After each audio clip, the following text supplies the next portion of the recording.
افطار کا وقت بھی بہت خوبصورت وقت ہوتا ہے، ایک انجانی خوشی کا وقت ہوتا ہے. آپ صلی اللہ علیہ وسلم نے فرمایا، روزے دار کے لیے خوشی کے 2 موقع ہیں جن میں وہ خوش ہوتا ہے.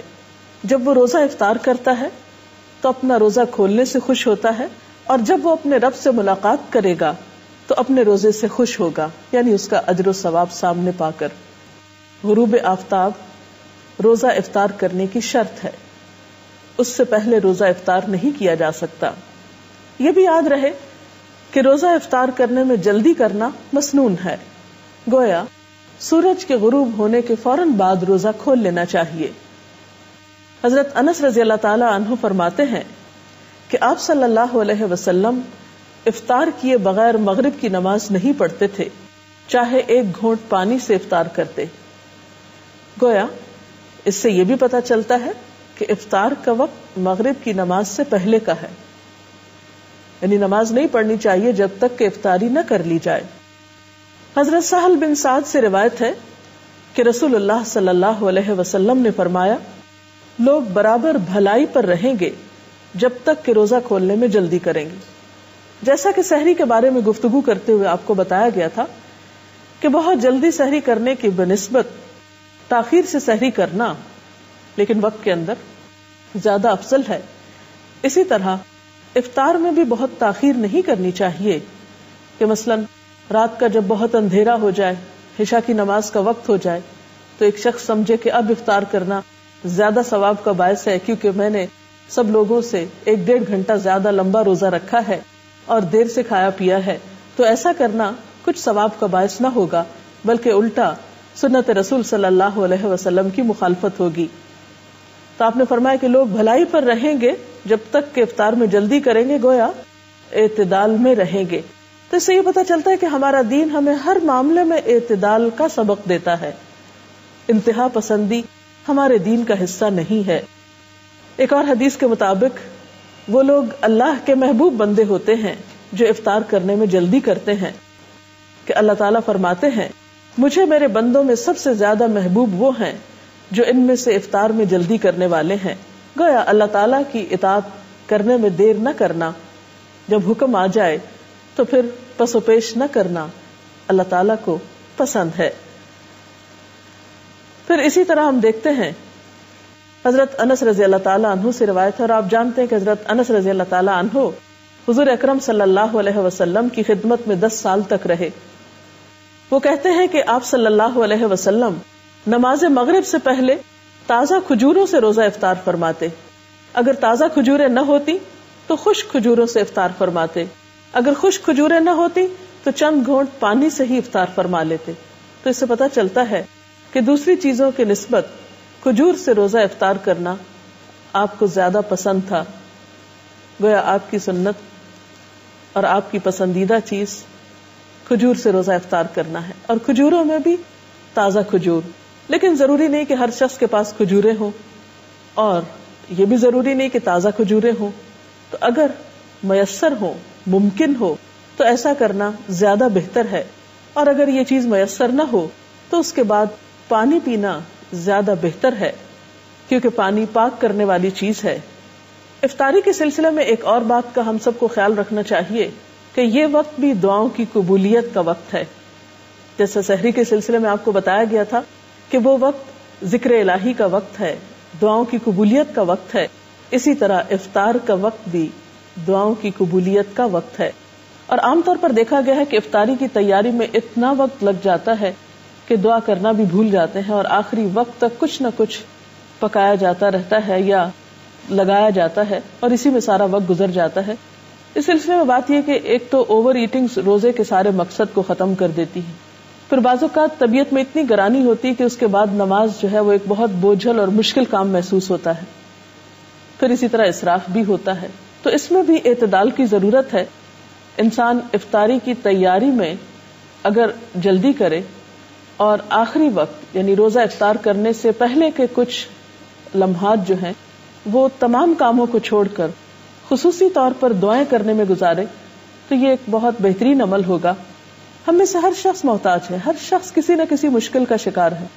ہم بعض اوقات دوسروں سے کہتے ہیں کہ آپ ہمارے لیے دعا کریں، وہ بھی ایک اچھی بات ہے، کروا سکتے ہیں دوسروں سے دعا، لیکن جب ہمارے اپنے پاس ایک وقت ہوتا ہے دعا کرنے کا، ہمیں اللہ تعالیٰ خود موقع دے رہے ہیں، اور انسان خود اپنے لیے جیسی دعا کر سکتا ہے سنجیدگی کے ساتھ، اخلاص کے ساتھ، آہوزاری کے ساتھ، وہ کوئی دوسرا کیسے کر سکتا ہے؟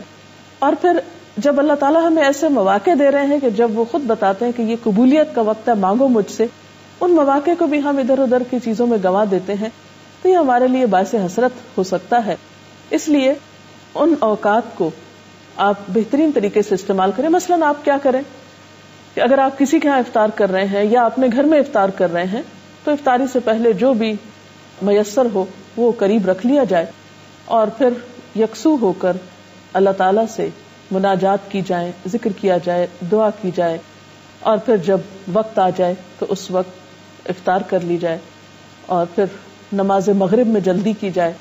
ایسا نہ ہو کہ ہم افطار کرنے میں اتنی تاخیر کریں کہ نماز کا وقت بہت لیٹ ہو جائے، کیونکہ نماز کا افضل وقت زیادہ بہتر ہے نماز کی ادائیگی کے لیے اجر و ثواب کے اعتبار سے، تو اس کا اہتمام بھی رہے.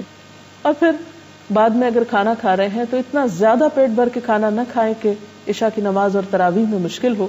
تو ان چند باتوں کا دھیان رکھنا بے حد ضروری ہے.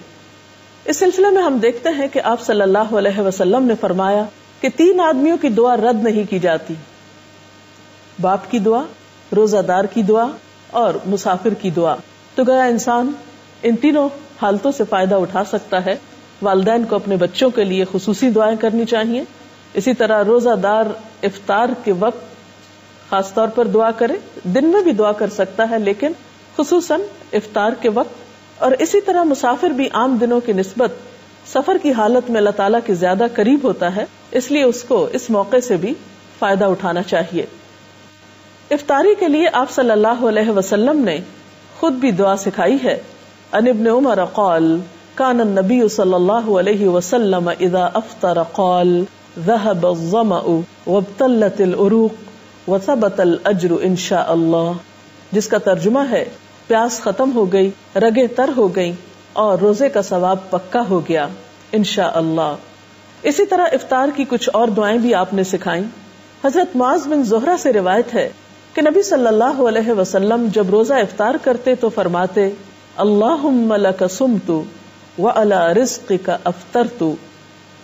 اس کا ترجمہ ہے: اے اللہ، تیرے ہی لیے میں نے روزہ رکھا اور تیرے ہی رزق پر میں نے افطار کیا.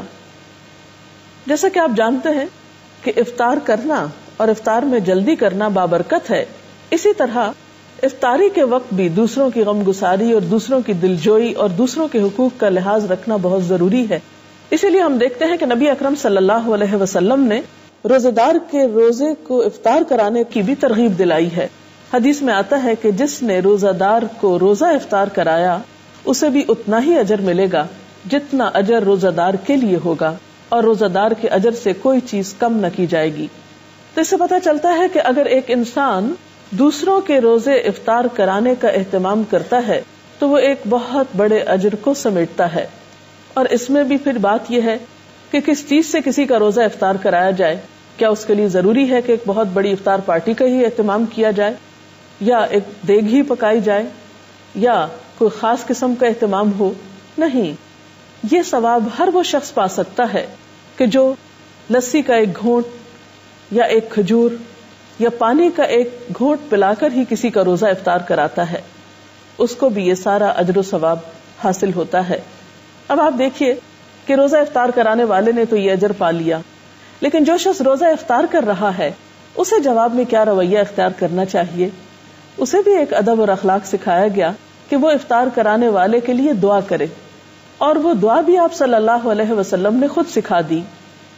ان انس قال كان رسول اللہ صلی اللہ علیہ وسلم اذا افطر عند قوم قال افطر عندكم الصائمون واكل طعامكم الابرار وتنزلت عليكم الملائکہ. حضرت انس روایت کرتے ہیں کہ نبی صلی اللہ علیہ وسلم جب کسی کے ہاں روزہ افطار فرماتے تو ان کو یہ دعا دیا کرتے تھے: افطر عندكم الصائمون واكل طعامكم الابرار وتنزلت عليكم الملائکہ، جس کا ترجمہ ہے: روزہ دار تمہارے ہاں روزہ افطار کرتے رہیں نیک لوگ تمہارا کھانا کھاتے رہیں اور فرشتے تمہارے ہاں نازل ہوتے رہیں. تو گویا اس سے یہ پتہ چلتا ہے کہ اس موقع پر دوسرے کا دل خوش کرنا اور اس کے لیے اچھی اچھی دعائیں کرنا ایک بہترین عمل ہے. تو آج کی گفتگو کا خلاصہ یہ ہے کہ روزہ مکمل کر کے افطار کرنا چاہیے. افطار میں جلدی کرنی چاہیے. افطار کے لیے افضل چیز کھجور اور پانی ہے. افطاری کے وقت دعائیں کرنی چاہیے اور مسنون دعا یاد کر لینی چاہیے. اگر یاد نہ ہو تو لکھی ہوئی سامنے رکھ کر پڑھ لینی چاہیے.